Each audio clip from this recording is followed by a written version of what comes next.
Maria, estou de volta, Shalom, Shalom, e nós vamos estudar a Bíblia. Que bom ter você por aqui. Eu escolhi para estudar o livro de Samuel, o primeiro livro, já que ele é dividido em duas partes. Tem o primeiro livro e o segundo, e nós vamos estudar o primeiro em uma série de vídeos. Vamos iniciar o nosso estudo chamando o Espírito Santo para estar aqui conosco. Vamos estudar o contexto histórico também. E por último, nós tiramos um pensamento de fogo da Beata Helena Guerra e fazemos uma oração para poder levar para a vida, para a nossa semana, para o nosso dia, os ensinamentos que a Bíblia nos traz. Eu vou fazer a oração inicial baseada nesse panfleto que eu ganhei da Beata Helena Guerra, que inclusive vai ser canonizada neste ano. Em nome do Pai, do Filho e do Espírito Santo. Amém. Venha sobre nós o Espírito do Senhor, transforma-nos interiormente com seus dons, cria em nós um novo coração, para que possamos agradar-te e confortar-nos a tua santa vontade. Por Cristo, Senhor nosso. Amém.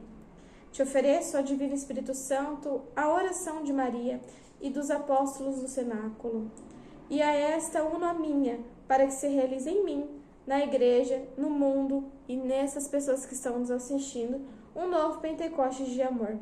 Maria, Virgem do Cenáculo, rogai por nós. Que as palavras ditas aqui, que saem da minha boca e cheguem aos teus ouvidos, sejam de acordo com a vontade de Deus, trazidas pelo Espírito Santo. Amém? A Bíblia que eu estou usando é uma que eu ganhei de presente da Paróquia Nossa Senhora das Graças, da editora Paulus. É uma Bíblia pastoral, mas você pode acompanhar através da sua. Então, como eu disse para vocês, o livro de Samuel é dividido em primeiro livro de Samuel e segundo livro de Samuel. E por que esse livro foi escrito? Qual que era o contexto histórico? Israel passava por uma série de conflitos, iniciando com sair dos juízes e entrar na monarquia, onde foi escrito o primeiro livro de Samuel, e depois, a divisão do reino de Israel em Israel e Judá, certo? Então, nós tínhamos várias tribos em um território. Essas tribos, a princípio, elas eram governadas por juízes, lembrando que o último juiz foi Samuel, do qual a gente vai ler o livro, vai acompanhar nos próximos vídeos. Juiz era aquela pessoa que resolvia e tomava decisões importantes para a comunidade, para o povo, resolvia disputas. Então, tínhamos vários juízes, o último deles foi Samuel. E Samuel ungiu o rei Saul, Salomão e Davi, que implantaram a monarquia em Israel. Então, é isso que nós vamos estudar. O primeiro livro é essa transição de juízes para reis. E depois, no segundo livro, é a disputa que nós tínhamos no reino do norte, que era Israel, contra o reino do sul, que era Judá. Então, havia disputas constantes, cujo objetivo era fortalecer Judá, porque até tem o termo que fala leão de Judá, quando a gente chama Davi de leão de Judá.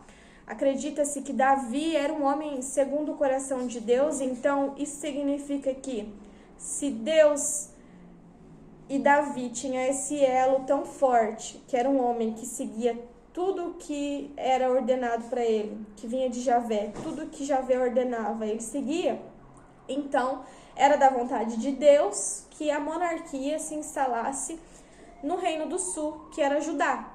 E também tinha o objetivo de centralizar todos os cultos a Deus em Jerusalém, que fica em Judá, enfraquecendo cada vez mais Israel. E nesse contexto, nessas rivalidades e conflitos constantes entre o norte e o sul, foi escrito o primeiro livro de Samuel, que foi o último juiz, conforme eu comentei com vocês, que depois ele vai vir e vai ungir Saul, Davi e Salomão, que é o terceiro filho de Davi, certo? Então, o capítulo 1 do livro de Samuel, ele se passa em Siló. Siló é um centro religioso que tinha em Israel, na Samaria, na época, E o tabernáculo, onde guardava-se a Arca da Aliança, ficava lá em Siló. Então é onde vai passar o nosso primeiro capítulo e alguns capítulos posteriores também. Esse local é um local onde as pessoas iam adorar a Deus, oferecer os seus sacrifícios. Oferecer sacrifícios na época significava redimir os pecados, certo? E adorar a Deus também. Então as pessoas iam pelo menos uma vez ao ano até Siló para oferecer os seus sacrifícios para Javé, para Deus. E aonde se passa o primeiro capítulo, que vai falar sobre o nascimento de Samuel. Então, o primeiro capítulo, que eu convido você a ler, vai estar escrito que tinha um homem chamado Elcana. Elcana tinha 2 esposas. A primeira esposa era Penina, que tinha muitos filhos com Elcana. E a segunda esposa era Ana. E Ana não tinha filhos, ela era estéril. E Penina ficava o tempo todo caçoando de Ana, porque ela era estéril, ela não conseguia deixar descendentes, que para a época era uma vergonha a mulher que não conseguia deixar descendentes. Então, em uma dessas idas para Siló, no templo, em Israel, Ana faz uma prece para Deus, ela ora para Deus pedindo para ela ter um filho, e se ela tivesse um filho homem, ela consagraria ele a Javé. Inclusive, ela estava muito entristecida, amargurada, magoada, a Bíblia relata, e tem um versículo que me chamou muito a atenção, que é o versículo 18, se eu não me falha a memória, que ela fala que depois que ela orou, ela comeu e o seu rosto já não era mais o mesmo. Que lindo, né? Às vezes nós estamos tristes, magoados, cansados, não há mais escapatória, não tem mais saída. Mas se nós fazemos como Ana e oramos a Javé, oramos a Deus, com certeza absoluta, nós já não seremos mais o mesmo. O rosto dela já não era mais o mesmo. O semblante dela mudou. Ela nem estava grávida, ela nem sabia ainda que viria Samuel. Mas só de ter orado a Deus, ela já se sentiu melhor e sentiu a presença de Deus. Então, o sacerdote ali disse para ela, vá em paz, que Deus vai conceder o que você pediu. E ela acreditou e ela ficou bem. E realmente, depois a Bíblia vai retratar que ela vai engravidar, né? Esse menino vai ser Samuel, um posterior juiz das tribos de Israel, conforme eu comentei com vocês. E aí, o que é importante vocês saberem do contexto histórico dessa parte? Que a Ana, ela era também do norte.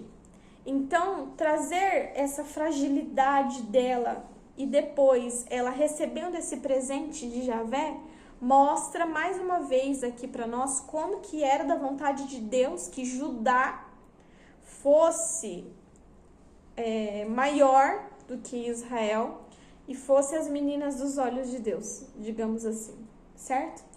Depois, mais pra frente, a gente vai ver que o sacerdote ele vai morrer, os filhos dele vão ter, né, um fim muito complicado, mas isso é um tema pro próximo vídeo, que vai ser quando Samuel assume como juiz de Jerusalém, certo? Mas esse primeiro capítulo e esse primeiro vídeo é para contextualizar vocês de como e por que o livro de Samuel, foi escrito em Israel. Hoje, o Estado de Israel, ele não é mais o mesmo. Então, nós temos o Estado de Israel e nós temos a Palestina, que antes era Israel e Judá, né? E atualmente é dividida em Cisjordânia, faixa de Gaza e Jerusalém Oriental, com conflitos políticos envolvendo questões extremas, nós sempre vemos passar nos noticiários, por questão do direito à terra e pela identidade nacional da religião, porque a maioria hoje lá é islã e muçulmana. Aí a gente se pergunta, nossa, mas Jesus não nasceu em Jerusalém, não passou por Jerusalém, não nasceu em Belém, não estava ali próximo, por que a maioria não é cristã? porque os cristãos sofreram muitas perseguições e saíram de lá, também por questão das guerras, passaram muita fome e saíram de lá. E a maioria da população local hoje é islã e muçulmana, certo? E no caso da Palestina, a maioria é judaica, certo? E é isso. Nos vemos no nosso próximo capítulo do Cântico de Ana. Obrigada. Na verdade, eu já ia me esquecendo que a gente ia fazer a nossa oração final, né? Então, eu vou tirar um pensamento de fogo aqui. Vamos ver o que temos para nós hoje. Tem muitos pensamentos de fogo, eram pensamentos da Beata Helena Guerra. Ela diz assim: contentar-se da vida que levamos é sinal infalível de tibieza. Que linda frase. Vamos fazer a nossa oração final. Querido Deus, assim como amaste Ana, sabemos que o Senhor nos ama. Que possamos ser obedientes à tua vontade, assim como Ana foi. Prometeu que lhe daria o seu filho, e assim o fez. Era a sua maior preciosidade, seu filho Samuel, algo que ela queria muito, e ela honrou o compromisso que fez com o Senhor. Ela foi até o templo e entregou Samuel, depois de ter desmamado. E assim, Senhor, espero que sejamos convosco, fiéis às promessas que fazemos a Ti. Que tudo o que prometermos a Ti e aos outros possamos cumprir. E confiar e orar, acreditando que o Senhor é maior e fará bem todas as coisas da nossa vida, porque a sua vontade prevalece para sempre, assim como Samuel prevaleceu até os dias de hoje. Amém. Agora sim, podemos encerrar o nosso vídeo e nos vemos no capítulo 2.